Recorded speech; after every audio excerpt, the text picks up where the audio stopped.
Welcome back. Afriforum is going after EFF Secretary-General Godrich Gardee. The lobby group has laid a criminal charge against Gardee over a tweet calling on party members to booby-trap the Loftus Versfeld Stadium with limpet mines. Now, the stadium is host to the evangelist church pastor Angus Buchan's congregation. His tweet was in response to comments by Buchan saying only Afrikaners and Jews had a covenant with God. To discuss the story, Afriforum's Ernst van Zyl joins us now in studio. Mr. van Zyl, thanks very much for coming in. Thank you for having me. I mean, it's certainly problematic, Godrich Gardee's response, but what about the tweet, the original tweet by Angus Buchan? What's Afriforum's take on that?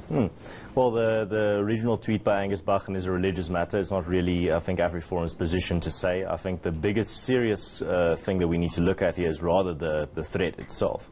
Rather than going into religious matters in this sense. Having said that, it's a divisive tweet by Angus Buchan, and in the history of Afriforum, that's what Afriforum has responded to in the past in terms of who they've decided to represent, who they've decided to take action against. Would you agree with that? Well, if the reaction to, if Angus Buchan's tweet was indeed incredibly divisive in terms of, I think a lot of people could see it subjectively that way, then Afriforum might have taken a stance. But I think in this case, a much more serious issue is the tweet that was in response to it. I think the matter of wanting to kill women and children is a much more serious thing than taking offence to a tweet or a divisive tweet in this case. So take us through the charge that Afriforum is pursuing against Godrich Gardee. Right, so we went to SAPS yesterday to lay a charge of incitement of violence against Mr. Godrich Gardee.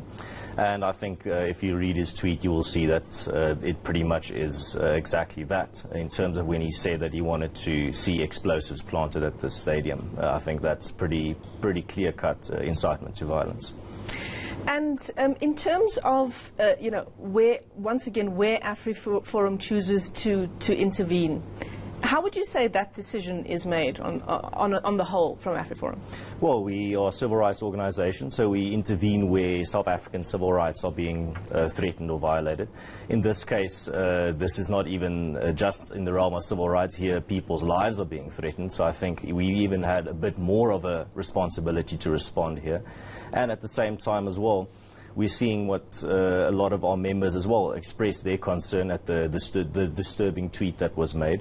So I think it was only natural that we stepped in, like I said, specifically in a case where a serious matter as this one. Is it of any consequence to Afriforum that Godrich Gardee has now deleted that tweet in the same manner that Angus Buchan has now, this is a statement from him, has, quote, apologized to clear up any misunderstanding?